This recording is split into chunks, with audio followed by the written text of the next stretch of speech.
And now I am pleased to introduce our presenters for today's webinar. Maybe my slide? Okay, there we go. I am joined by Terry Barksdale, Ashley Carr, and Anna Rollmaker. I will first introduce Terry and Ashley, and they will present first. So Ashley has been a librarian for Austin Community College for 3 years now, and during her time as a member of their information literacy team, she has undertaken research across the curriculum to support data-driven decisions made by the IL team. And in addition, Ashley has engaged in activities supporting student success, including her work as a distant learning instructor, and her recent work with a group of classroom faculty in co-authoring a required first-year experience course. Terry Barksdale is also faculty librarian at Austin Community College with over a dozen years in academia. Terry has been working with the talented information literacy team at ACC to revision ACC's award-winning information literacy program. Her focus is creating short, interactive, discipline-neutral tutorials that support learning across the curriculum. Ashley and Terry will present first, and following the presentation, I will then introduce our second presenter, Anna Rollmaker, early learning consultant from College of the Mainland. So Terry, Ashley, thank you so much for joining us, first of all. And if the two of you are ready, I can go ahead and share the screen with you, and you can go ahead and give your presentation.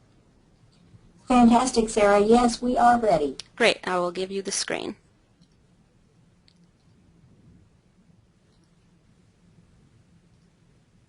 All right. Let's see.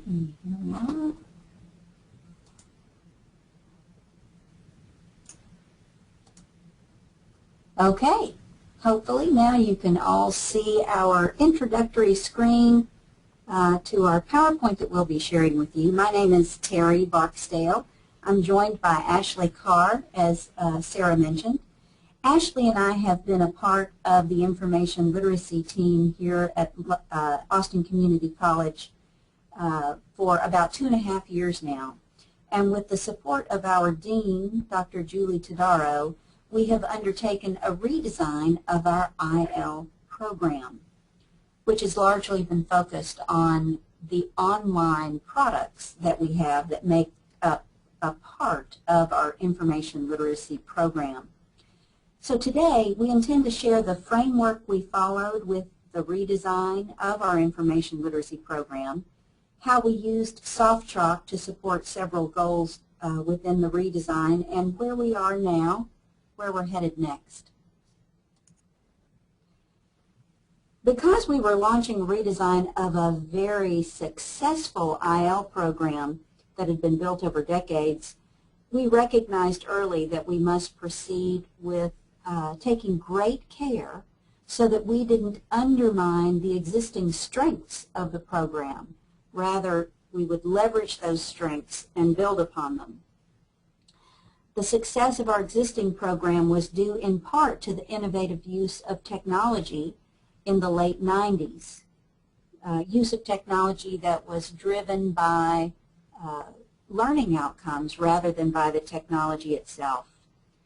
The IL products that had been produced in the late 90s and following that to support information literacy across many different disciplines here at Austin Community College were well received and helped the library build strong relationships with library faculty and classroom faculty.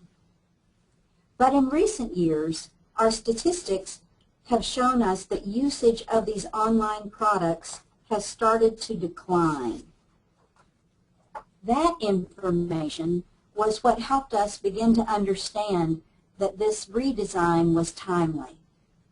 Anecdotal information led us to understand that faculty felt the existing products were too long.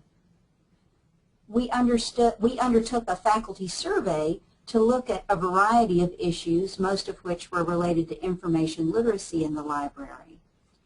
The data and comments that we collected in that survey helped to paint the picture of what characteristics our classroom faculty were looking for in a new generation of online tutorials.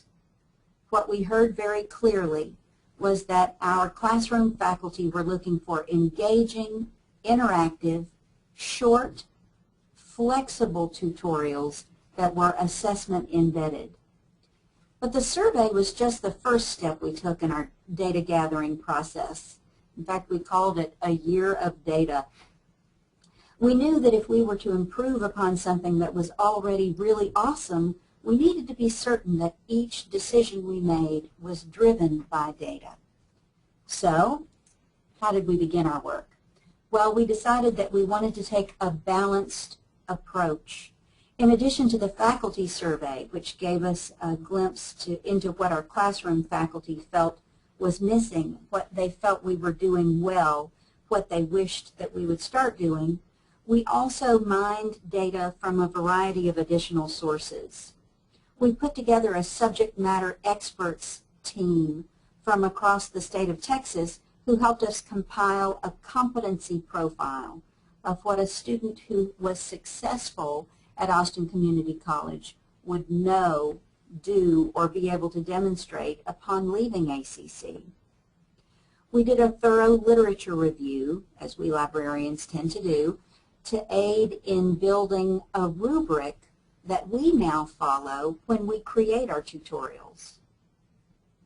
We conducted research across the district, looking at our website and various departmental websites, to identify student learning outcomes that were stated by each department so that we got a clearer understanding of what the various academic departments at ACC were interested in teaching to their students related to information literacy.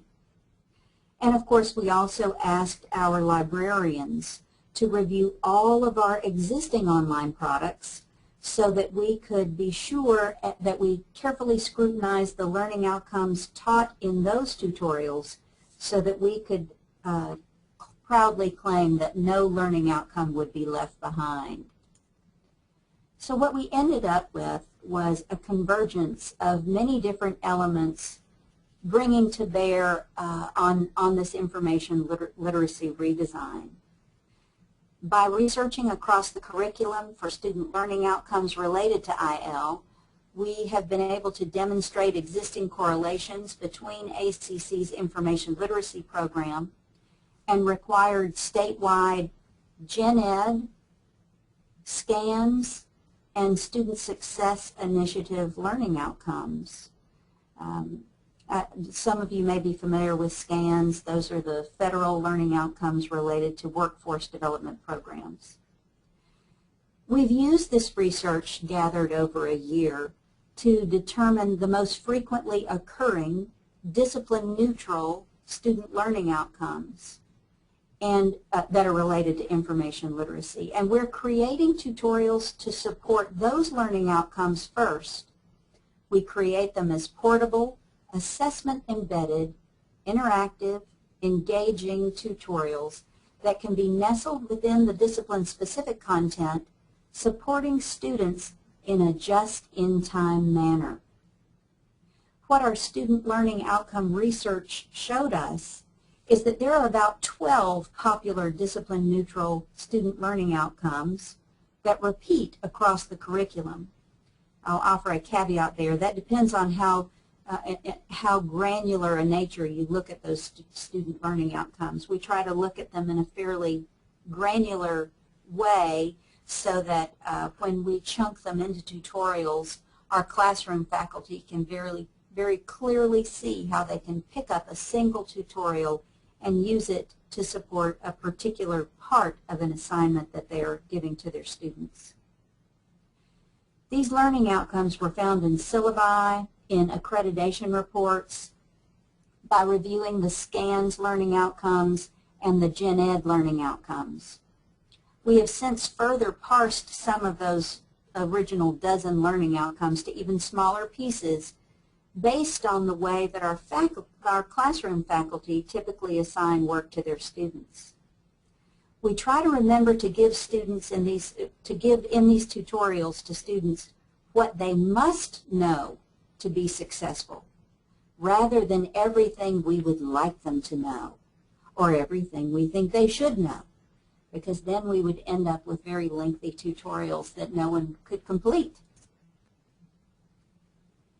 So these portable tutorials can be used in a number of ways, including to support a flipped classroom, to embed in a syllabus or on a web page, or to aggregate several of them into SoftChalk surrounded by discipline-specific content. As an example, one of our tutorials walks a student at our community college through the process of deciding on a topic about which they have chosen to write or present. By creating our tutorial in a discipline-neutral way, we create a tool that can be utilized by faculty in many disciplines, thus making the development process sustainable. By keeping the focus on products and not concepts, on process, not products, and on concepts, not content, the shelf life of the tutorial is extended, again enhancing sustainability. Then faculty from any discipline can grab the topic tutorial and use it within SoftChalk surrounded by their discipline's content, their specific assignment's language, thus offering our classroom faculty the flexibility and academic freedom that we heard very clearly through our survey they were interested in having. So SoftChalk becomes a container into which the discipline faculty assemble the instructional pieces from a variety of sources to create a rich instructional experience for their students. Topics in our initial suite of tutorials include things like choosing a topic, identifying keywords, and academic honesty, all of which you can see are very discipline neutral. Additional tutorials that are now in development include things like understanding the information cycle, finding articles, background information, books, internet sources, each of which will be their own assessment embedded tutorial, and evaluating information, as well as developing a number of tutorials related to properly citing sources within research. And now we're going to hear a little bit from Ashley. Later we'll get into more discipline-specific outcomes such as finding scientific information and other learning outcomes that are important but have a more narrow scope within the college. With a suite of tutorials like this, one can begin to see how a faculty person could select 2 or more of these tutorials, drop them into SoftChalk, and surround them with discipline-specific contextual information, thus guiding a student through the assignment. In fact, our pilots underway this semester and next will feature will be focused on a la carte adoption of these tutorial resources, as well as other library resources scaffolded into a course syllabus or assignment at the point of need to support student success. Having faculty use these tutorials in an a la carte fashion is just one of the ways we envision them being used. Since we recognize that many classroom faculty are hesitant to change, we will use SoftChalk to help us offer an improved version of the existing longer products for their classes. We know that there are many faculty who feel great about the success of the current teaching practices and are not enthused about a standardized integrated assignment. They're not enthused about changing to a different assignment.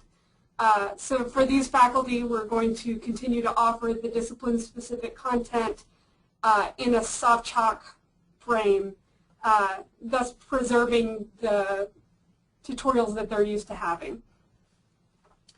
Right, and we think this is going to be something that allows faculty who are hesitant to change to continue to feel confident in providing the learning outcomes that they have found to be important, while giving faculty who are more willing to change a framework within which they can start with a draft and adopt things to make them a little bit more to their own liking. So another exciting envisioned use is to create opportunities, as Ashley mentioned, for a flipped classroom. A faculty person uses SoftChalk to input their discipline-specific assignment with our IL tutorials embedded just at the right spot for that particular faculty member's taste.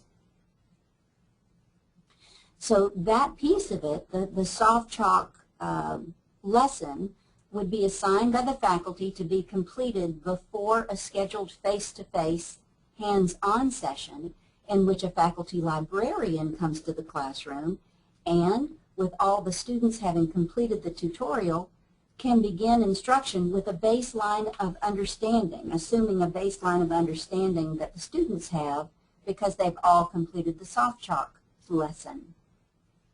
To give you a more concrete example of this, a speech faculty might create a SoftChalk module into which discipline-specific information on, for instance, knowing one's audience is given, and then requires the next steps of the students of selecting a topic and choosing keywords to be done outside of class. This content is all presented within SoftChalk, including discipline content, the instructor's specific notes and directions, and iframes presenting the two tutorials, choosing a topic and brainstorming keywords. At the next class session, a librarian comes into the classroom, has students break into groups of, small groups of about 4 students to further brainstorm keywords and support one another in any cases where they've gotten stuck on that process, and then conduct some hands-on searching, with the librarian roaming the classroom to offer guidance. So with this type of exercise, having the tutorials completed at home and then some hands-on work done in the classroom, what you've done is created a flipped classroom with constructivist learning, which of course we know can be a very powerful way for students to learn. But we expect that the classroom faculty will surprise us with even more creative ways that they will decide to use our full suite of products once we've completed the entire suite, which will be launched in the fall. But we're so pleased on the initial pilot work that we've done. Feedback from faculty has been very positive. In fact, news of our work has given the library a seat at the table for our first-year experience, another opportunity to embed our modular, engaging pieces into a popular course aimed at helping students succeed. Ashley's been instrumental in working with the group who's writing the first-year experience course, and I'd like Ashley to share a little bit more about that and about how SoftChalk and our tutorials might support those efforts. So our current mission is to create a sort of expanded orientation session over several hour-long class periods to give students a sort of head start when they're first enrolling at ACC. So the first step in that process is they also did an ACAP for the first year experience class. So we're starting with a list of learning outcomes, and many of the library or information literacy related outcomes for first year experience align with what we found in our ACAP for information literacy. So I think it'll tie quite nicely into the tutorials that we've created. And I think that we may be able to create a SoftChalk frame in which we could stick some of our tutorials for students to go through during this class. So here's a quick look at one of our products, SmartMouth, that we have placed in a SoftChalk.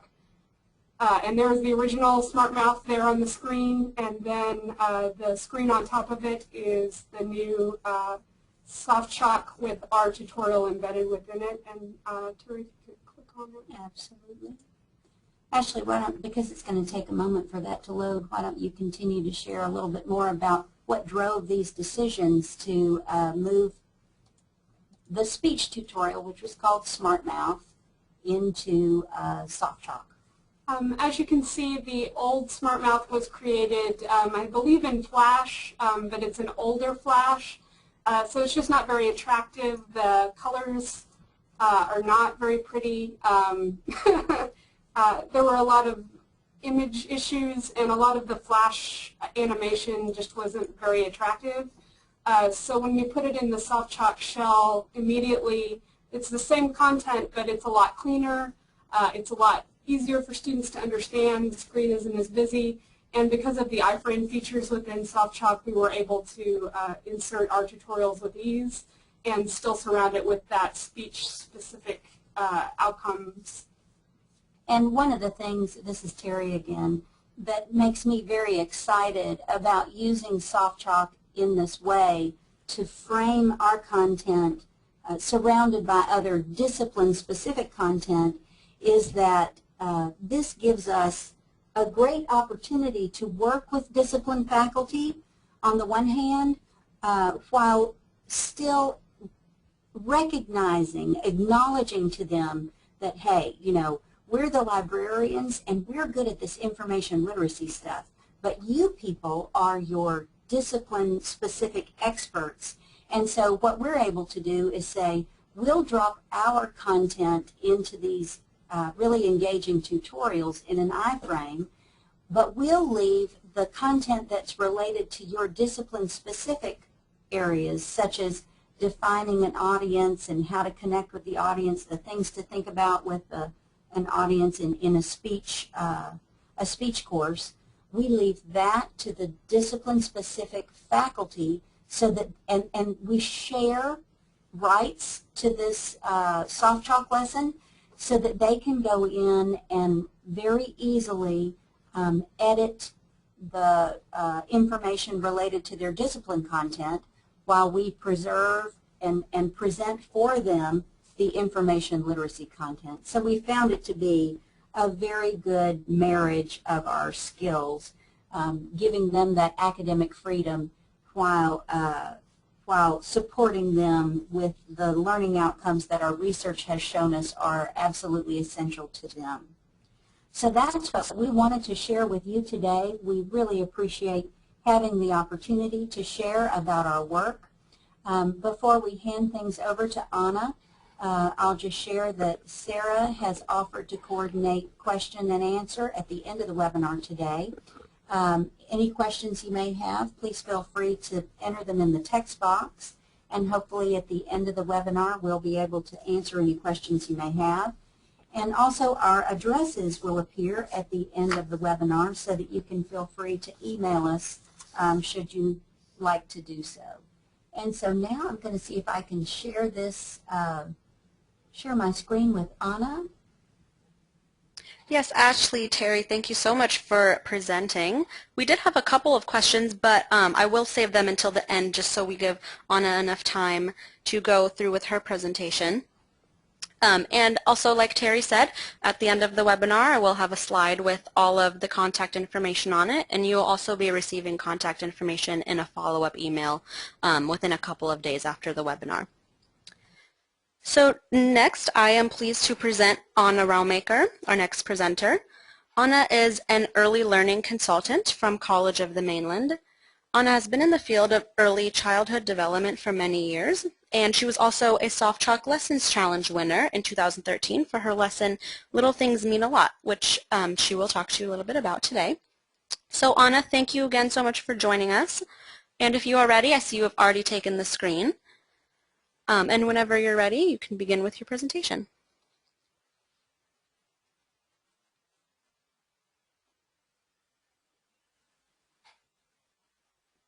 Anna, are you maybe muted? We can't hear you.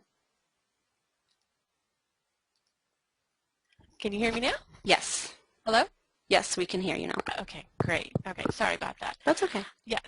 My name's Anna Raumeiker. I do work with College of the Mainland. I am an adjunct faculty, and our particular program is a workforce program. So for adjunct faculty, we teach credit courses, continuing education courses, and then also on the side, I'm also a trainer in the community. So I've used SoftChalk for various training models and needs in our community.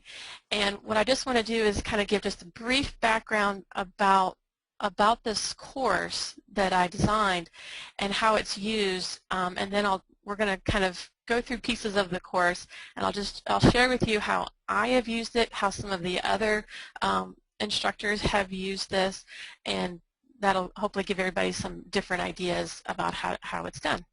First off, in the state of Texas, child care workers who work with young infants, and an infant is, they consider in Texas it's newborn to 24 months, so newborn to 2 years old. Every year they are required to get at least 1 hour of training on shaken baby syndrome, SIDS, which is sudden infant death syndrome, and how that all ties into brain development. So it's an annual thing that they have to get.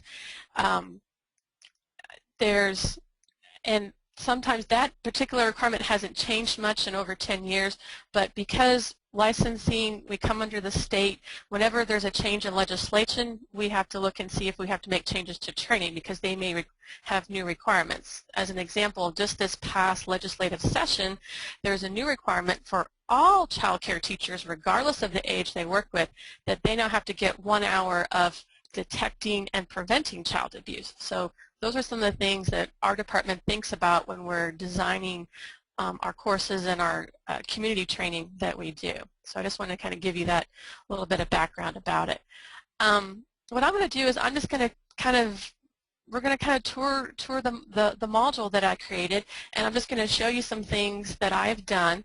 As I said before, this particular requirement's been around for over 10 years, and at the beginning, before we had a big online presence, we did a lot of face-to-face, and so I've taught this particular content for a while in face-to-face situations.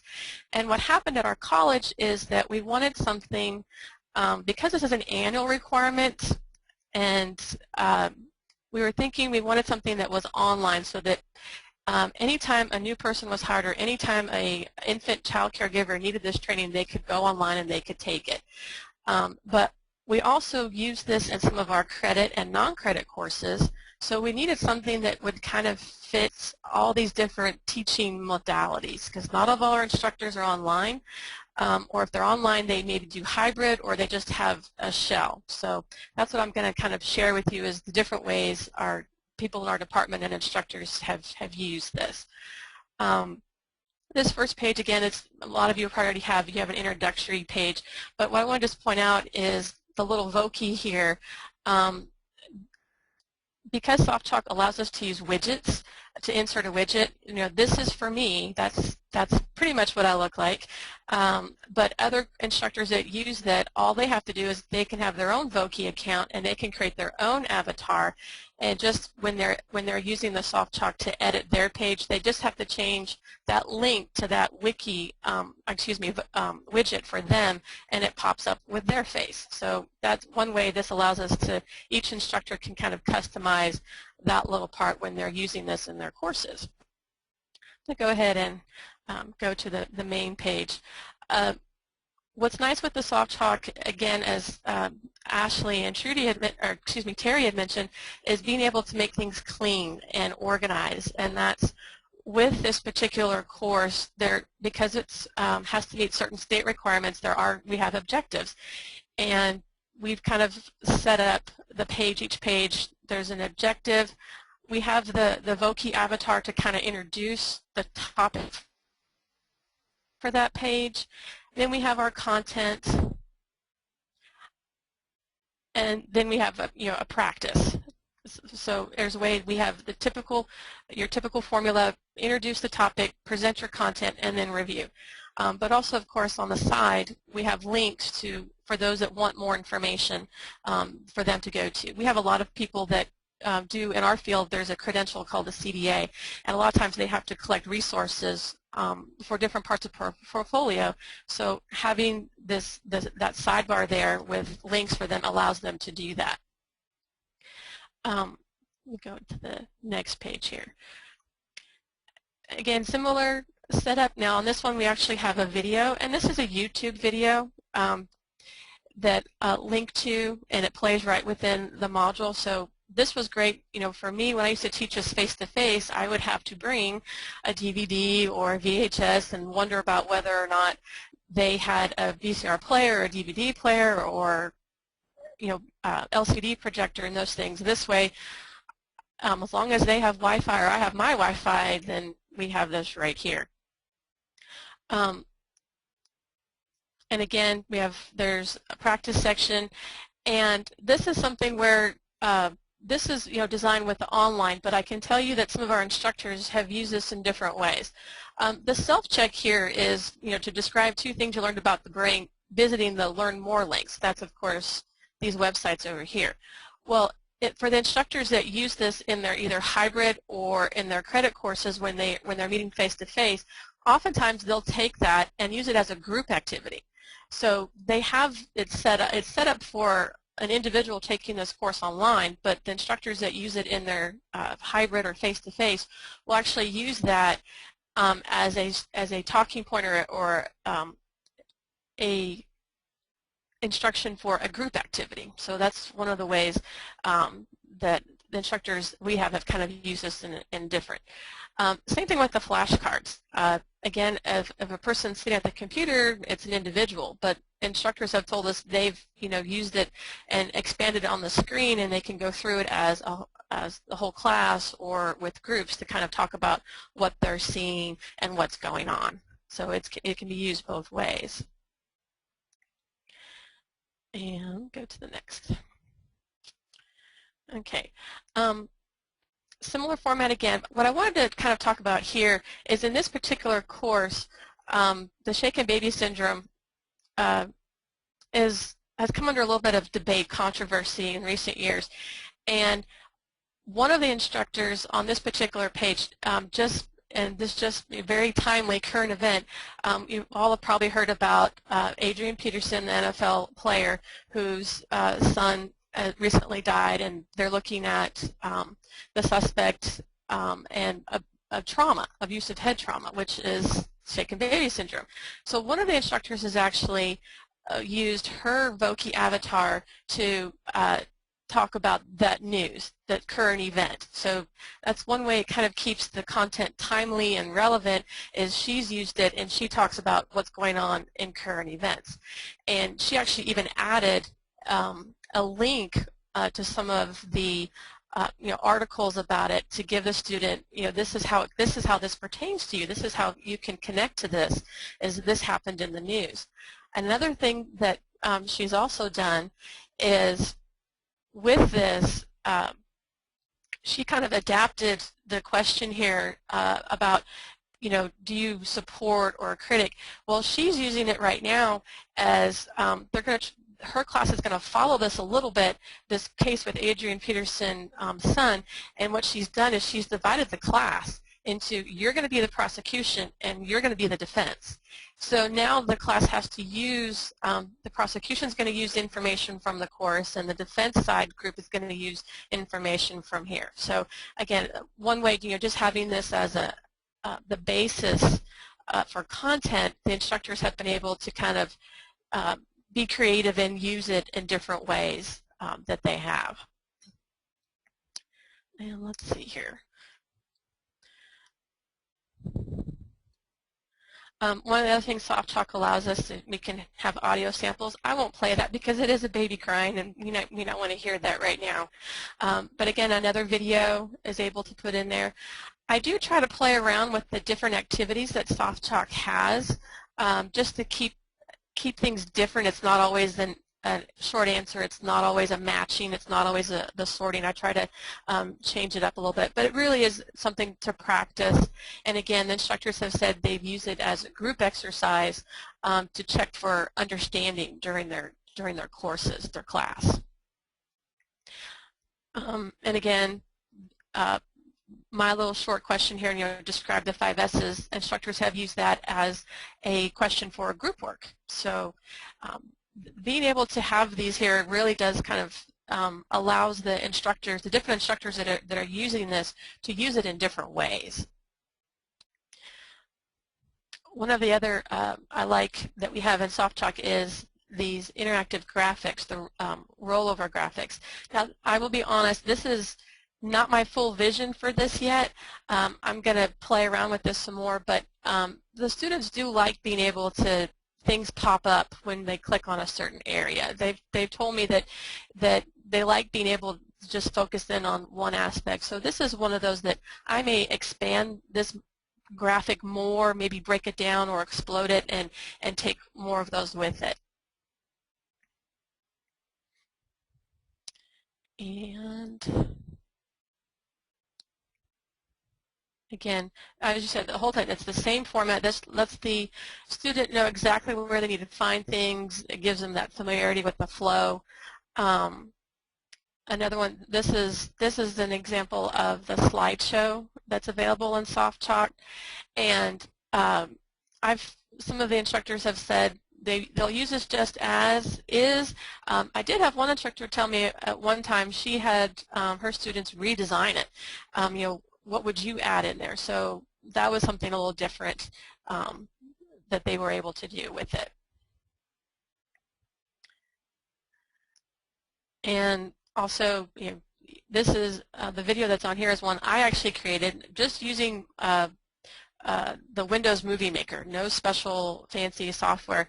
And I think someone else has asked me previously about the graphics in here. Those are all Microsoft Office clip art, and I have Photoshop Elements, not the fancy Photoshop, but Photoshop Elements. So a lot of those graphics, it's you putting an image next to some text, not terribly complicated to create.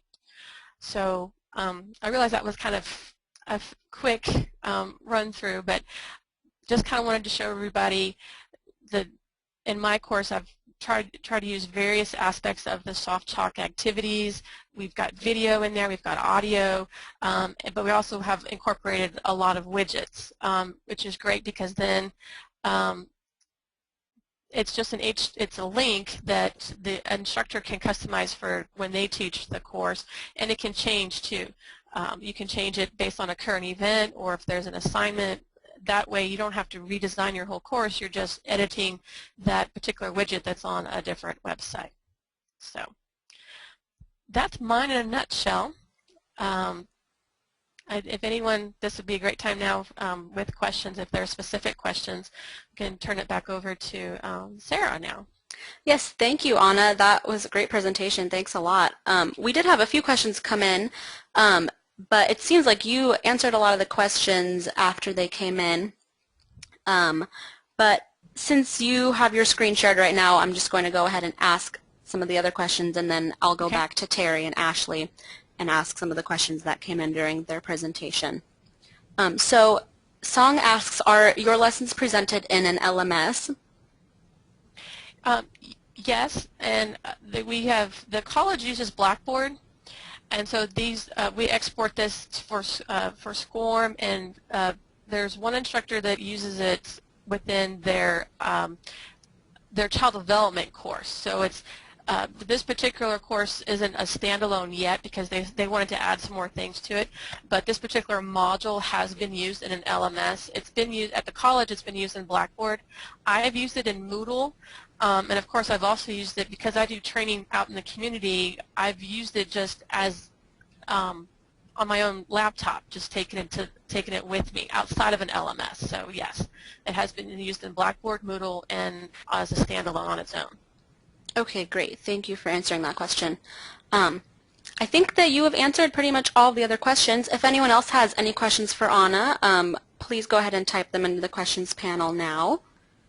And while we're doing the questions, I think I will take back the screen and give you the contact information. Actually, let me see.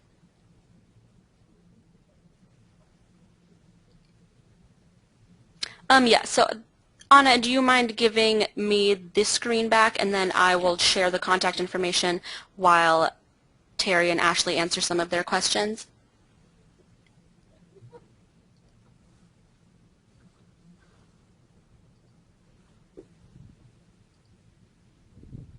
Okay, great. Thank you. Ashley and Terry, are you guys on the line still? Yes. We're still with you. Okay, great. We did have one question come in. Are your tutorials available to the public or for the public to view? Sure. Our tutorials, in fact, I think I can pull up. Actually, yeah, why don't I share the screen back with the two of you, and then I will pull up this contact information again after we finish the question and answer. Okay, great.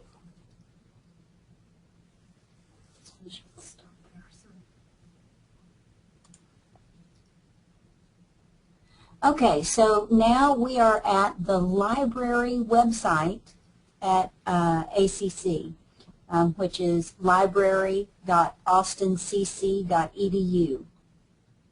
From this homepage, over on the right-hand side of the screen, under Quick Links, you'll see online tutorials. The new tutorials that we've built in our time working as a team over the last few months on developing these tutorials include the first three you see listed here: choosing a topic, identifying keywords, and academic honesty.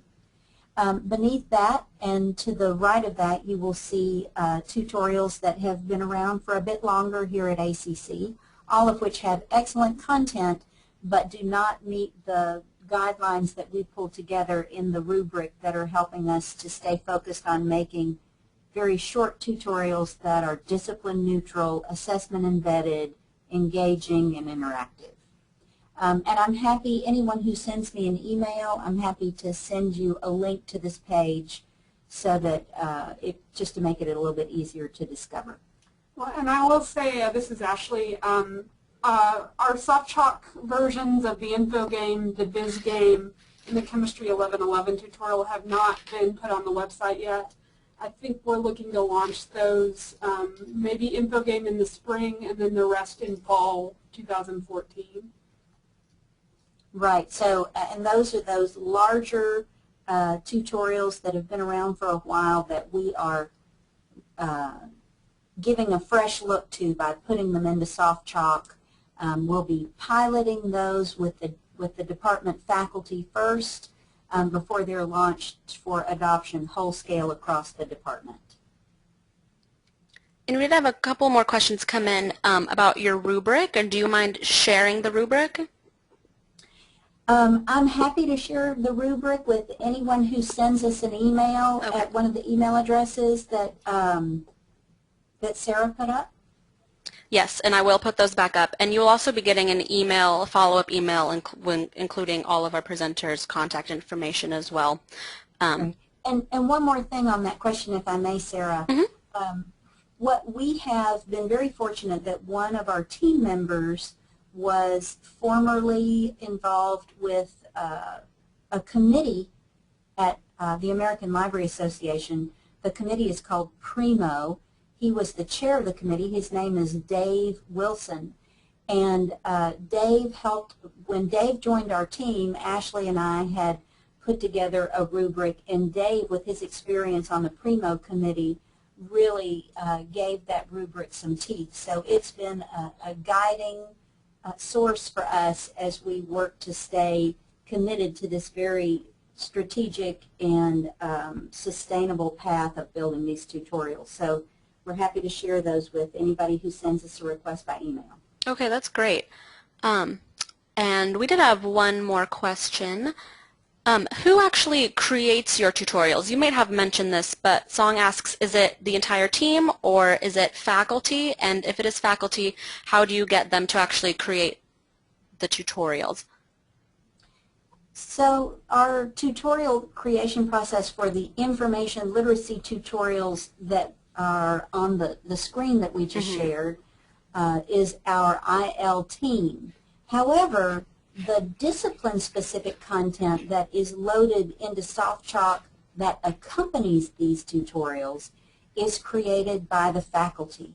Now, the versions that we have in SoftChalk right now were created by committee several years ago, and the committee involved a number of discipline-specific faculty as well as several faculty librarians collaborating on the content.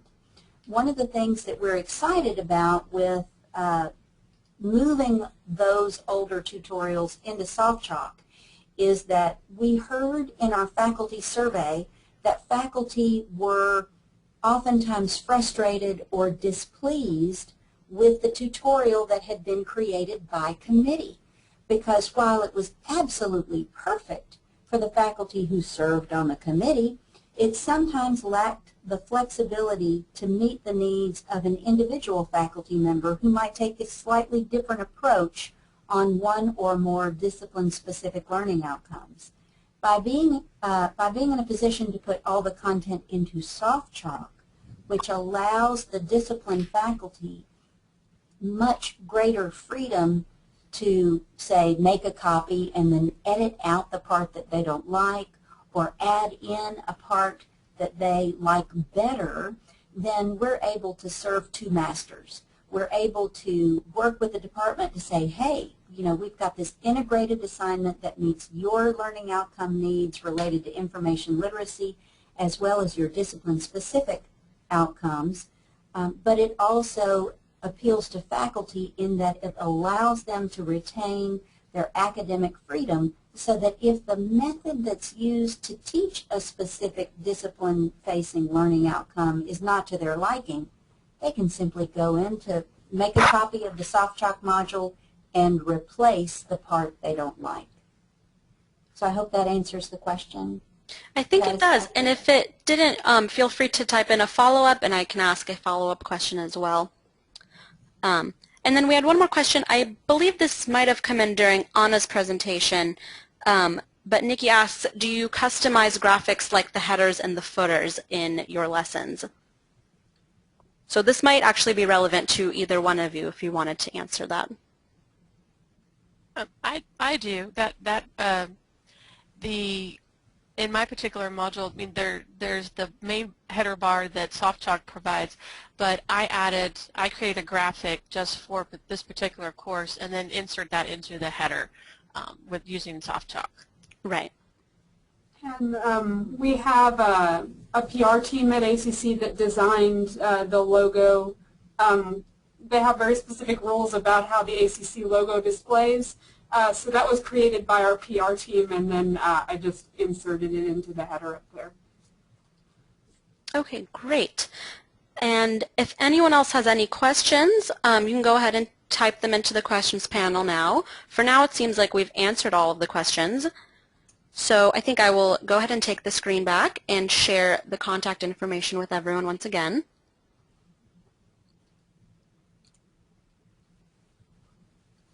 There we go. And again, thank you so much, Anna and Terry and Ashley, for presenting. For more information, all of our presenters have been kind enough to provide their email addresses, so you can send them an email for more information about any of the lessons or anything that they might have talked about.